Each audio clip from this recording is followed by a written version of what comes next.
Ladies and gentlemen, welcome. Just getting situated here a little bit. I'm not going to lie. Sometimes things come up and I was just in the bathroom and I'm like, I'm not wearing a hat today. So it's like, let's get a little water in the hair, try to make it look somewhat presentable. And apparently my kids, one of them at least, in some form or another, puts a large volume of toothpaste into those towels. I don't know if they're brushing their teeth and spitting in that towel or not rinsing their toothbrush and rubbing it in that towel. But I rinse my face, get a little water in my hair, and then I'm kind of doing the thing and I'm like, man, everything smells weird. Like my hands smell like really unusually minty. And I'm not gonna lie, I lost my focus for a moment, ladies and gentlemen. I lost my focus, but I'm back. We are recording the day after Father's Day. For everybody that is Father's Day just a United States of America thing? I don't know when anybody else, but if it was Father's Day out there, happy day to all the fathers, huh? Do your best, folks. Do your best. Let's jump in before I lose it completely here. Ladies and gentlemen, welcome to episode 59 of the Adam Makes Beer podcast. You've asked for it, and here it is. It is a career development series that I'm going to be rolling out here on the podcast. You know that we talk about it frequently. Sometimes we'll have like the career corner in the Q&A. We'll kind of look at things through a bigger picture lens. Whenever we talk to guests, I like to kind of get some background on that side as well, but that career type side with them. So that's something we're going to be digging into. I'm excited about it. I'm going to be interested to see the feedback. So if content like this is right down your alley, I usually do technical brewing stuff. So, if this sort of thing definitely adds value for you, make sure to drop me a comment, a DM, something like that. Let me know what you're getting out of it, because this is something that I want to kind of build a series out of, and hopefully, you, the listeners, the followers will be able to get some value out of it. So welcome to everybody in the chat. I see some folks popping in here. Welcome. If you do have any questions as we go, make sure to drop them in there. But before we get rolling too far, ladies and gents, let's talk about the people that make content like this possible. Starting a brewery is a big step. Blickman Engineering is here to help. Since 2006, they've equipped hundreds of nano breweries for success.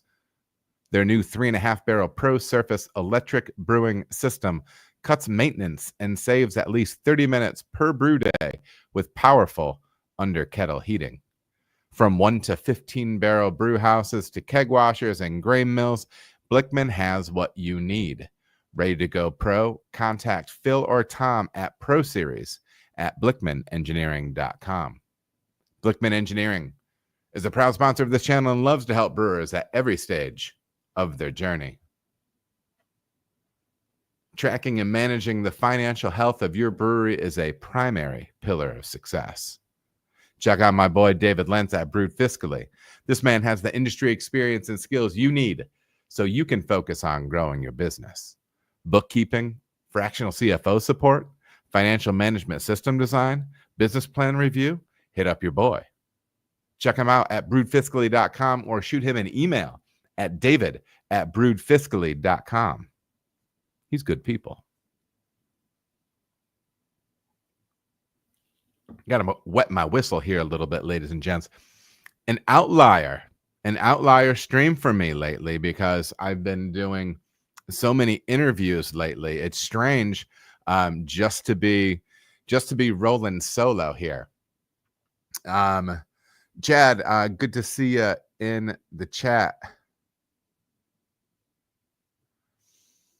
Okay. Chad says, as a newer brewer, something interesting would be what to look for in a mentor as far as this series goes, or something to talk about as far as that goes. Yeah, I agree. I think that's a great topic. I touched on that a little bit with Jessica Young, when we talked about hop creep. We talked about kind of the role that some mentors have had in her life. But yeah, I'll put that on the list, Chad. I think that would be a good fit. But today we're going to be digging into this talk that Simon Sinek gave years ago. I actually looked at it. Maybe it's like 12 years ago or 15 years ago, and it has 12 million views. But it's pretty wild. Yeah, 15 million views, 12 million views 15 years ago. And this was Simon Sinek's Start With Why. And it's about an 18-minute video, 17-minute video. And I would encourage you to watch that. So 2 things. One, I would encourage you to watch that. You could watch it before or after you listen to this. I don't think it'll hurt either way. And then the second thing to note, and I have the link to that down in the description. Second thing to note is I have prepared a worksheet, a Start With Why or Determining or Understanding Your Why worksheet that is also in the description of this podcast on YouTube, on the YouTube channel. I'll probably also put it up on my link tree, which is available on Instagram, I know for sure. And I need to make that available a couple other places. Is what it is. So this Simon Sinek talk was something that hit me pretty hard years ago. And it's had a pretty big impact on me. When you go and you look at, when you go back and listen, you can kind of say, well, in some ways he's talking about like businesses. He's talking about like businesses, why people, how people create loyal customers, different things like that. And we're looking at it through the lens of career development. So I'm going to ask you to stick with me as we take this from a little bit more of, and there's a personal side to it, but a little bit more of a business corporate standpoint, and actually kind of tweaking it a little bit and looking at it from the individual's point of view. You know, the reason that I wanted to dip into this series is it's something that I think is sorely underrepresented when it comes to options that we have for growing that are within our industry. Coming from people, I don't know. I think this stuff needs to be discussed more. And I've kind of talked about that a lot on the channel. You know, the goal of what I want to help you do, I want to help you to build careers with stability, clarity, and meaning. I didn't use the word happiness on there. I tried to choose words specifically. Words mean things. Number one, I do want you to be able to have a stable career in the brewing industry, if that's what you choose that you want to do. I want you to have clarity with what's going on around you. And I want you to have a sense of purpose or meaning with what you're doing as well. Those are some of the things that we're going to try to dig into a little bit in this series and also obviously in this podcast. I'm a big believer in the idea that we're not simply trying to have jobs in this industry. If you have a job in brewing and that's it, and that's awesome for you, and that's where you're happy, that's great. I think there's a difference between having a job and having a career. I think a career provides options. A career can provide a longer term, more stable period of time within that industry, and it can lead to more job satisfaction.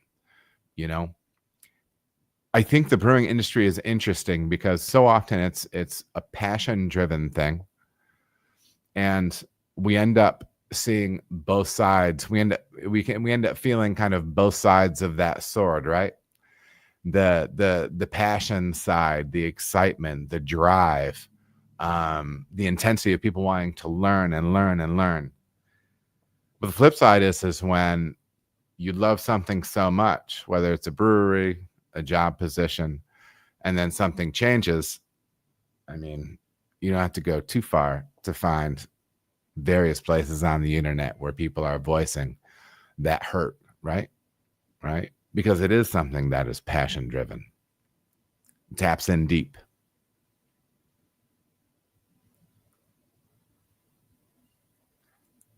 I can think of a question, and I can think of a question because I was working through some concepts of this podcast with a buddy of mine, and he's a good guy to help me kind of brainstorm, but also help me clarify, and he'll test the ideas that I'm putting out, and try to help me discover what is and what is not holding water. And something that he pointed out, we're talking about career development. I'm using this term career development. And in some ways you can say, well, when you think about career, you think about like positional advancement, right? So you started off as potentially packaging, you went to cellar, you went to brew deck, you got into some form of management. So you kind of have these different titles, and there's different ceilings for those. For some people it's lead brewer, head brewer, director of brewing ops, brewmaster, right? And if you're in a pub situation in particular, if you're not in a larger production type place, that ceiling is pretty low. That ceiling for growth is pretty low. So I do think the things that we're going to be discussing can help you ascend that thing. But I also think that the discussion that we're going to have is might help you orient yourself a little bit differently. And what I mean by that is there was a time where title was very, very important to me. And then that diminished a little bit over time, right? Because of the way, because of how this process of, discussing, digging into my why, right? So, the point of this thing isn't simply to be growing your title within the industry. Not that there's anything wrong with that, but it's aimed at eliminating the role we play in losing our joy or passion for what we are doing. And I'm going to repeat that because I feel like if somebody gets upset with a discussion like this, a series like this, it could be on this front. And I'm going to repeat it. It's aimed at eliminating the role we play in losing our joy or passion for what we are doing. It's been my experience where I have been in very poor work conditions, whether that be for any number of reasons, safety, culture, management, all those things, right? But joy can still be found in something that you're passionate about. So we'll dip into that stuff a little bit more, but I do think that's a key thing. We can't always control everything that's going on around us. You can obviously leave bad situations, but one of the things I'm aiming to do is eliminating the role we play in losing our joy or passion for what we're doing. Because I do firmly believe that once that flame is extinguished, it's time. It's time to turn the page. It's time to do something else.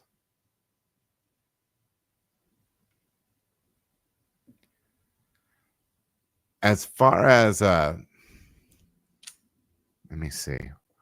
I'm doing a little thinking and processing as we go through with this. This is a new format, and so I'm trying to find the right flow for everything. So in this episode, we're going to be diving into Simon Sinek's Why, and I'm going to share with you how I've got it wrong in the past, this approach, and how I have got it right at some point since then, right? Not that I've mastered anything, but when we go through this series, it's not an example of me just talking about, oh, how I'm amazing at all this stuff. I'm going to talk about the things that I've made mistakes with in relationship to these topics, because I feel like the honesty is important, and people can use practical examples of how things go sideways. Anyhow, let's get rolling and kind of talk about we're just going to kind of bullet point a couple of things, a couple of concepts, and then I'm going to read you an excerpt of this talk, which I really, really love. It was the light bulb moment for me.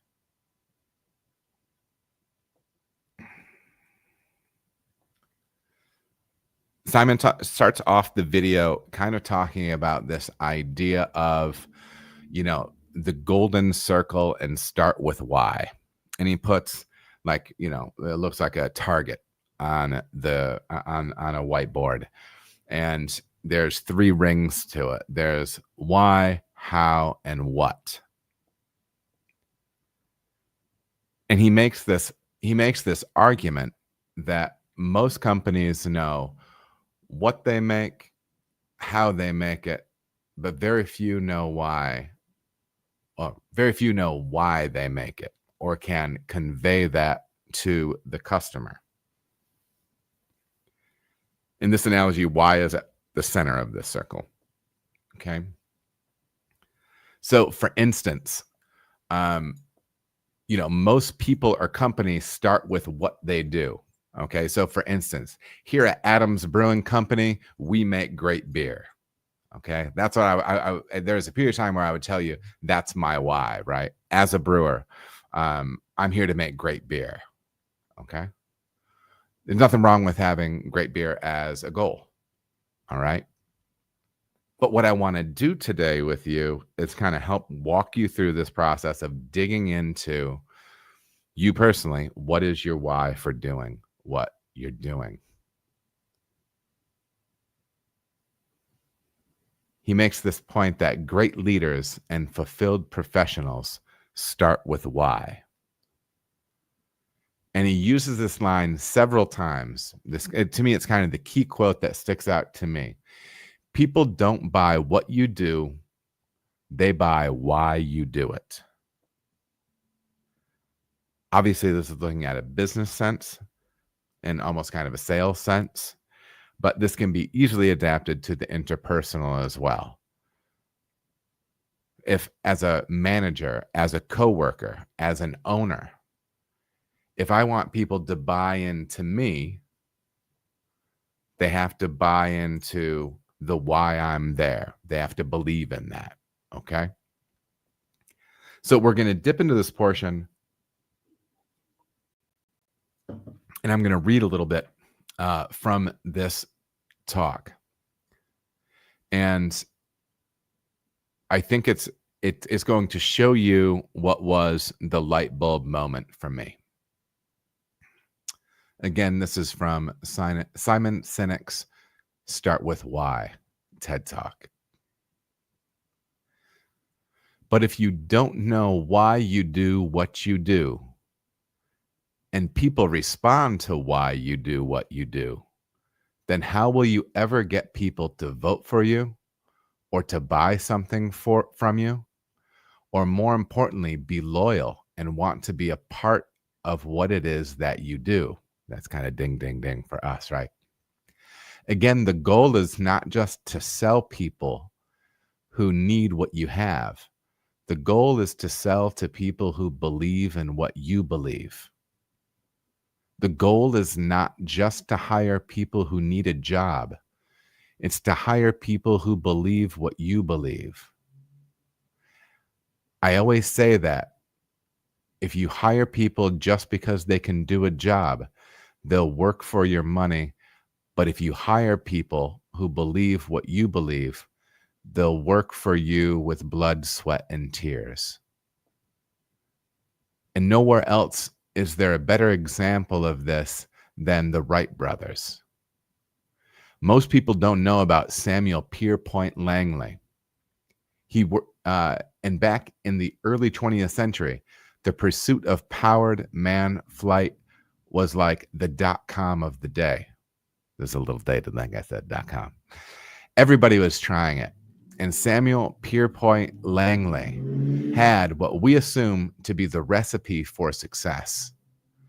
I mean, even now, if you ask people, why did your product or why did your company fail?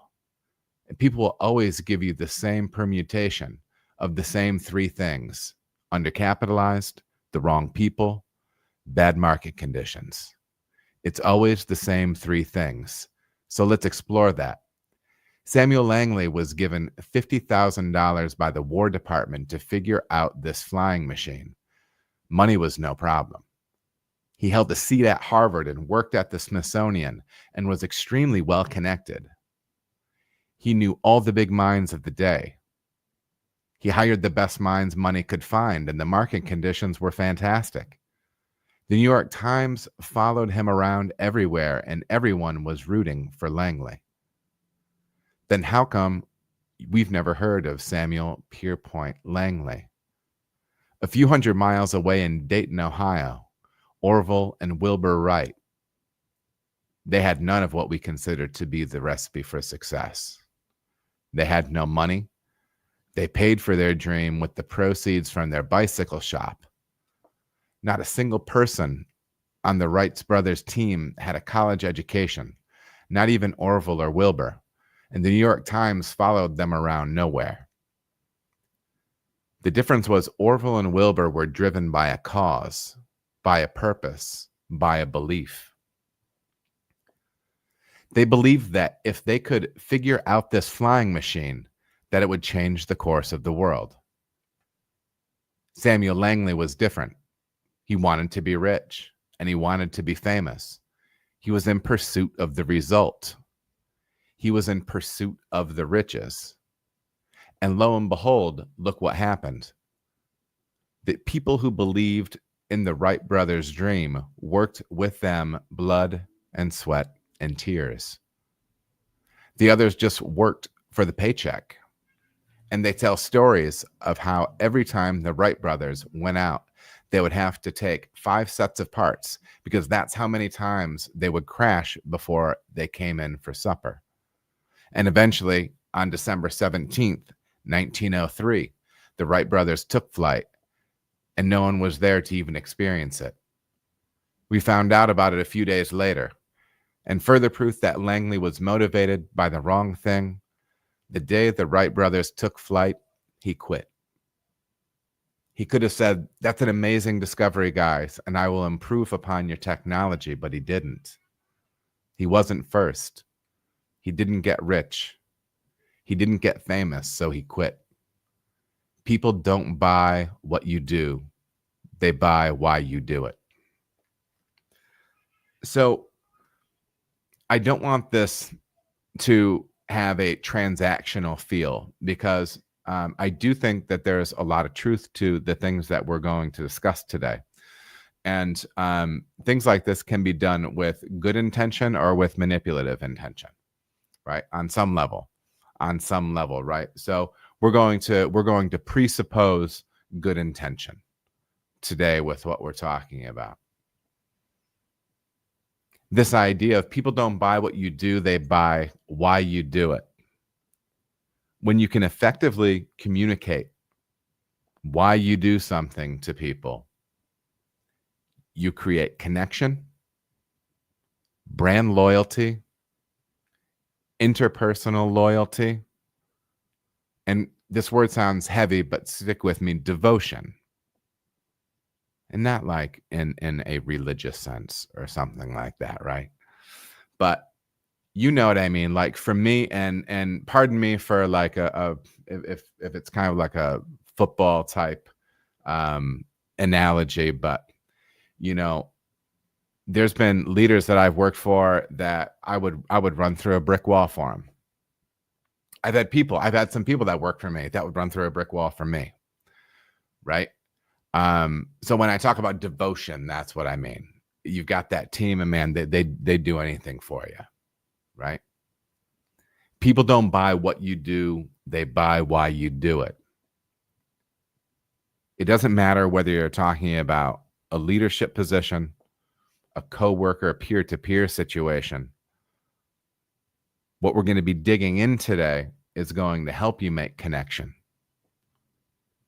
It's going to form you as a leader, or it can form you as a leader. And it can be a pretty powerful thing. This quote right there from that speech was the big lights on moment for me, because I really started thinking about my motivation. Why was I brewing professionally? I had a career with 10 years, public school system. At the time I was teaching at-risk kids. I taught at-risk kids all 10 years. And I could have stayed for 20 more years. I could have bought 5 years, and I would be like, I would be retired, I think, next year if I had stayed and done that, right? So what was the real reason that I leave teaching and go into brewing? You know, I think we all have our things, right? For me, kind of that thing, and maybe like you feel like you keep it hidden. I don't know. It's weird stuff to say out loud. It feels uncomfortable to say out loud, but for me, I have really something that's been difficult for me is I'm trying to prove on some level that I'm good enough for something, right? Whether that be for other people's attention, things like that, love, right? But let's dip back into this. Why does this matter for career development, especially in the brewing industry? You can have a job, you can be a brewery employee, that's fine. However, the goal for us is, again, to have more than a job. We want to have a career. We want to understand what drives us. When we understand what drives us, we can actually kind of create a path or map out a path. As brewers, we know that we can hit the ceiling very, very quickly with how we're able to grow, and opportunity can come quickly. So I'm going to play one of my favorite memes for you right now, because it explains what I'm saying. I'll give you the audio twice. You are now one of my elite employees. I'm doing this twice because I love it so much. And now you have been promoted. You are now one of my elite employees. But now and this is kind of a spoof, right? But the line is your boss making you head brewer after 2 weeks of washing kegs, right? It's kind of a joke. It's kind of a spoof. but it's a reality. Promotion can come quick, especially in small programs. So digging into this stuff can help guide us. All right. When I first started digging into, when I first listened to this talk and really started digging into it, it challenged me to think differently about my approach to work. I remember it made me have this conversation with my close brewers friends. I had so badly wanted to win big medals. World Beer Cup, GABF. And it was a big motivator for me, probably the primary motivator for me, because that would feed that notion that I was good at something. And it would feed that notion that other people would recognize it as well. That's egotistical and it's selfish, right? But it was certainly a part of my motivation, more of it than it should have been. For me, an unhealthy amount. Okay? For me, an unhealthy amount. We had this conversation was at the time you could enter like 5 beers in GABF. And we would say, well, okay, we get 5 beers in, we win 5 golds. How long are we happy? And that was always the joke, because we knew it wouldn't be that long.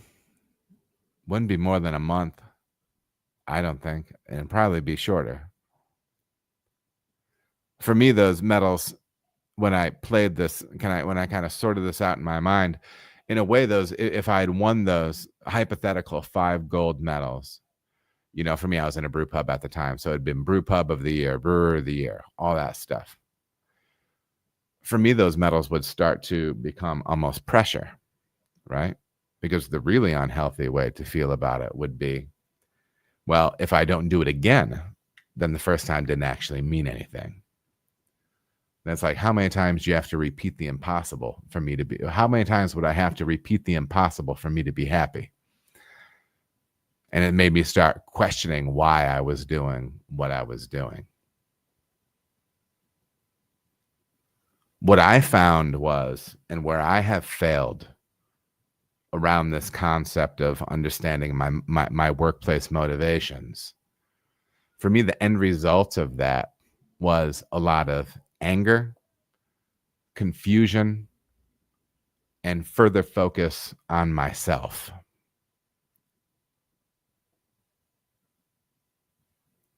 I include increased focus on myself because, speaking broadly, I think we're in our own heads a little too much. I use this I think it's a really corny analogy, and if you want to laugh at it, you can. But on your phone, you have there's purple rain, just so you know. You have the camera facing you, the selfie camera, and the camera facing out. We spend too much time looking in the selfie camera. We spend too much time looking at our face from this far away. And I think we would experience a lot more joy and happiness if we were aware of what was on the other side of that camera, and not necessarily what the internet is showing you. So for me, it was a real turning point. I kind of run that thought experiment on, well, what if I achieved everything I thought I wanted to achieve? And I realized it wasn't the answer. And then I had to dig deeper and say, well, why am I really doing this? And I'll be honest, there were some years where I was just doing it at that point because I liked making beer. I like to think that, that was a period of time where I was really dipping back into counseling. I had started seeing a counselor who was wonderful. Omar, I love you. You're a big part of helping me be where I am today. The other thing was a rededication, and this stuff might come up occasionally on these type topics, but we're going to be using the term prayer, mindfulness, and meditation. Okay. For me, I'm a prayer guy. And so for me, it was a kind of this time where, it was a time of healing through the counseling, through healing on the spiritual side, stuff like that. That's where some of this development started to come, and I was really able to kind of reset the course that I was on, or at least aim for something different, right? I became a little bit more intentional with what I wanted to be doing career-wise. We decided to move down to Cincinnati to help open Cartridge Brewing. The original pitch on that business to me was kind of brew pub, non-distribution. And COVID got in the way a little bit. We ended up with the canning line, which was something I didn't want to be doing. But it worked. It paid the bills. And so, kind of rode that out. And it was my time at Cartridge that really helped things come into focus, because I had the highest highs I've ever had in this industry when I was working there with Josh and Maggie. And I'm talking about just Josh, not that it wasn't other people, but they were specific. They were two people working for me.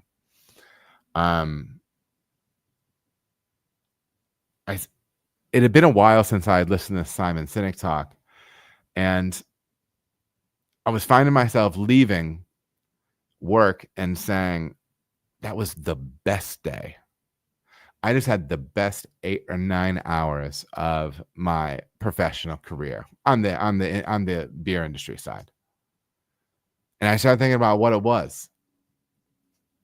I mean, yeah, we were making beer, we were doing the beer stuff, but it was the people I was spending time with. It was the role that I had there and what I was able to help facilitate with them. It was kind of that role of mentor, educator. It was a powerful thing, man. And then it brought back this talk to me, and I went back and listened to it again. And that's when I started doing this channel, to a large degree. To a large degree, that's a big portion of why I'm doing what I love. What I'm doing here is because I love teaching people what I know. I don't know everything, but I'll teach you everything I know, and I'll tell you what I don't know. And I love if I can provide somebody with a chance to learn something, to learn from my mistakes. Something I love, man. Now there's more layers to it than that. But yeah, I would say that was my big turning point where I listened to the talk. I had kind of been slogging around, still making mistake after mistake, and I still make mistakes now. But this recognition, right?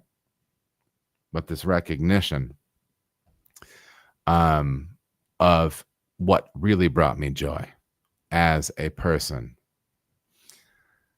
What changed for me was more intentional projects. I was able to focus on those things. I was able to set better boundaries at work, have a clear vision for where I wanted to go. It did on some level help me cope better with the various stresses of work, whether they be at the hands of other people's failings or weaknesses or of my own, right? Whatever, stress can be introduced in a lot of different ways. But it did help me have better focus. I was able to remember that, hey, this might be going on, but I'm still getting paid to make my beer. And people come in here and they buy it and we sell it to people. That's crazy. And I can make whatever I want. That's crazy. Right? it kind of helped me. It helps me. This talk helps me a little bit with that selfie to forward camera, the two cameras, that little perspective. It helps me with that. Failure helps to refine your why. There's a reason why I'm talking about my failures in this podcast, because it's good to be honest about them. Maybe it can help other people be honest about their failures, because it's a weight off your shoulder. There's a little responsibility that comes in with it, but it's a weight off your shoulders ultimately. And it does help you distill down further this concept of understanding the why, the motivation of what you're doing.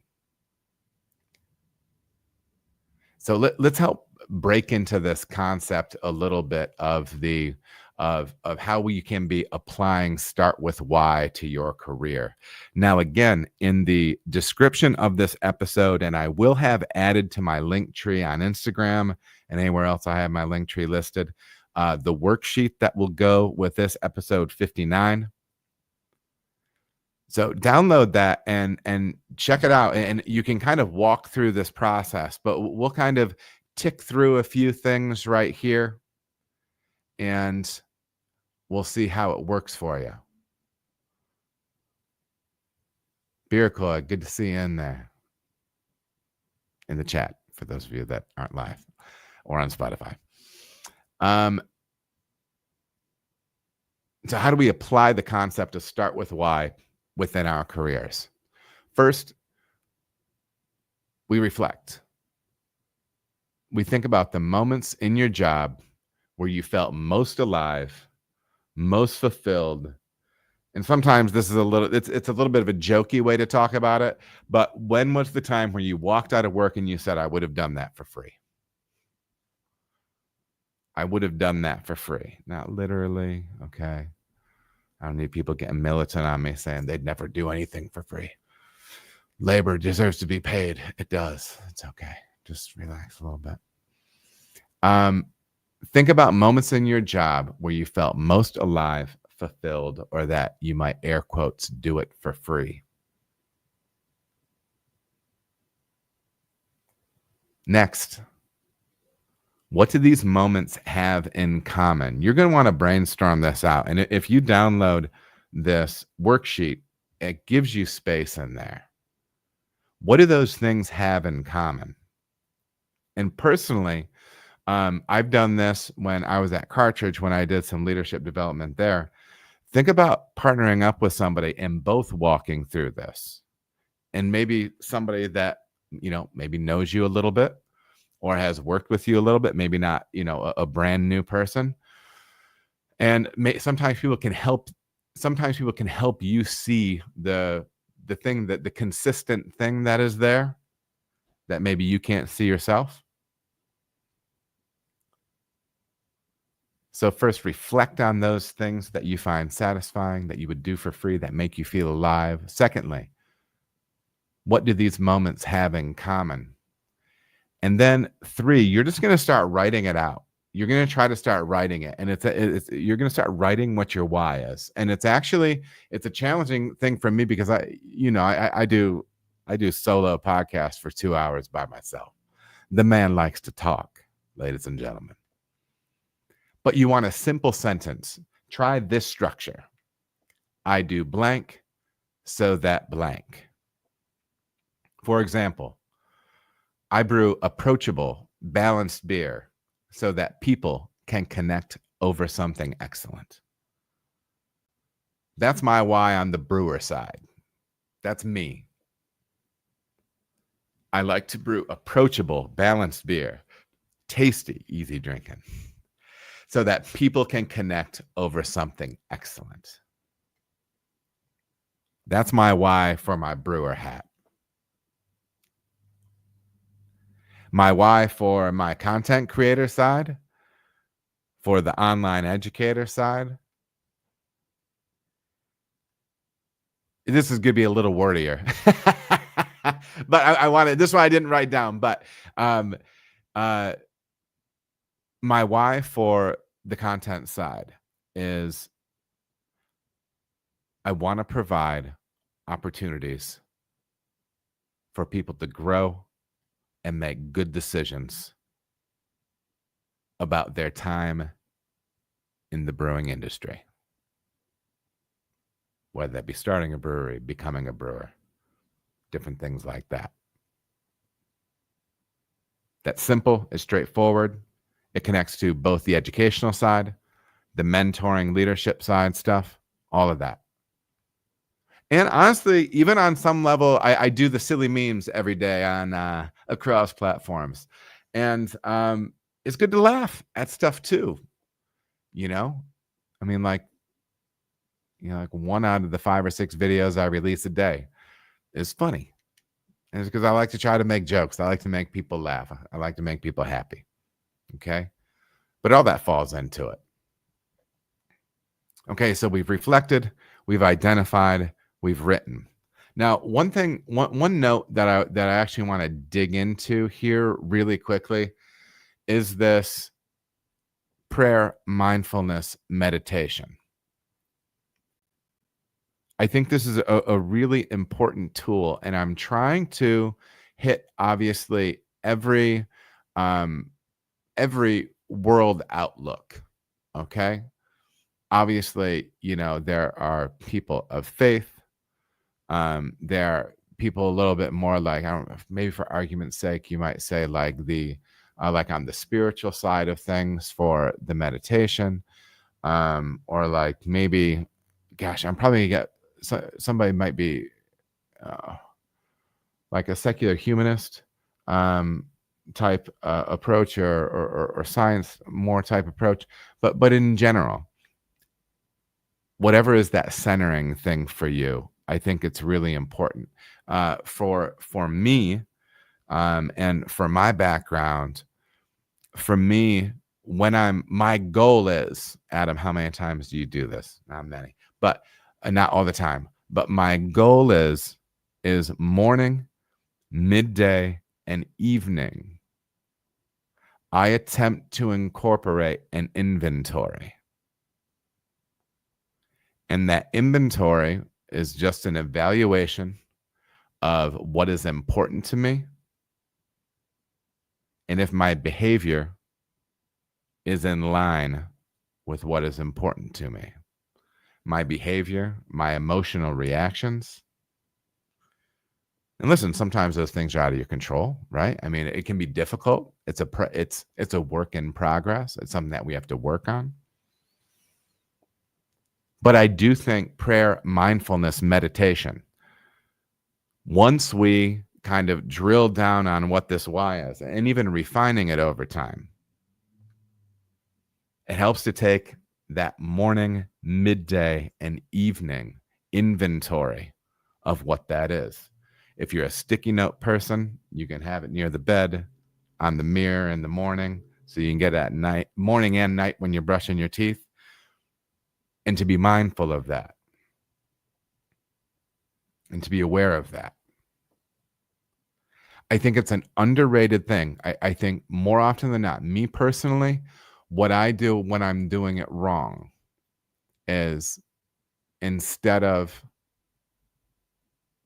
looking at what is important to me and the actions I want to be taking, just being anxious and spinning and letting my mind spin and spin. And for me, I get very self-negative, right?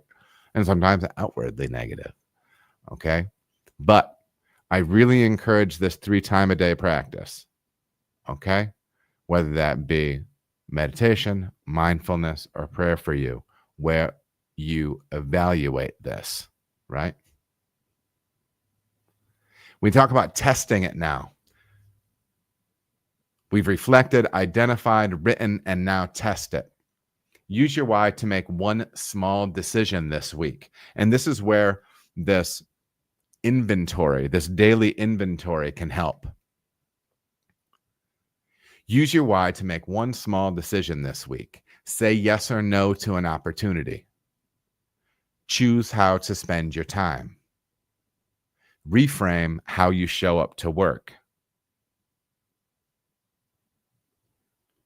Reframe how you choose to respond to a situation. That doesn't mean that you don't have feelings about something that happened, because feelings just come up. But you can breathe and work on making a choice on how you act from there. Okay? And as you go through this process, you have to do a monthly check-in on this why as well. Am I still connected to this? Am I realizing that there's I can actually refine this focus a little bit?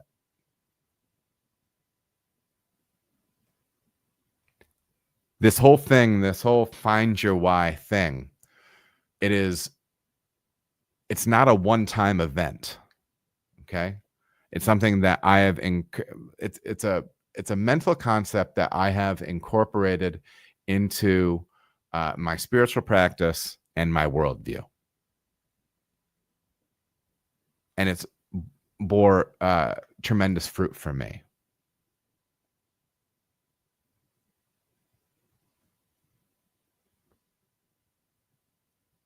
Your why evolves with you as you grow, or you evolve with your understanding of it, right?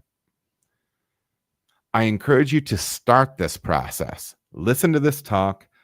Well, you're just about at the end of the podcast.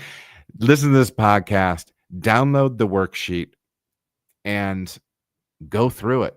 Go through it with a partner, a coworker, somebody else.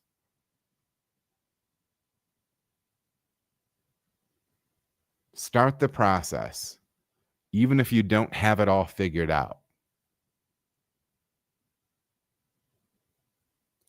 It would be I would really appreciate feedback on this. I know some people are dropping comments in the chat, and the chat is great, but when this video posts, and maybe it'd be a little presumptuous of me, but I would love if you would actually go to the YouTube video or to Spotify or to Apple Podcast, and please leave rating and reviews on those things. That's a huge help. And I know I have a lot more people listening than have rated. So please rate that for me. It helps quite a bit.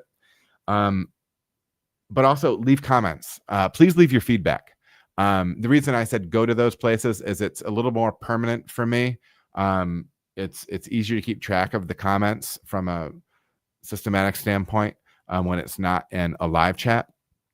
So I'd love to hear your feedback on this, because it's a concept that I'm developing, and I'm going to I'm going to tighten up how these work and different things like that. But I want to continue to share with you snippets of concepts that I've learned from books, podcasts, talks, life, whatever, and help flesh them out for you.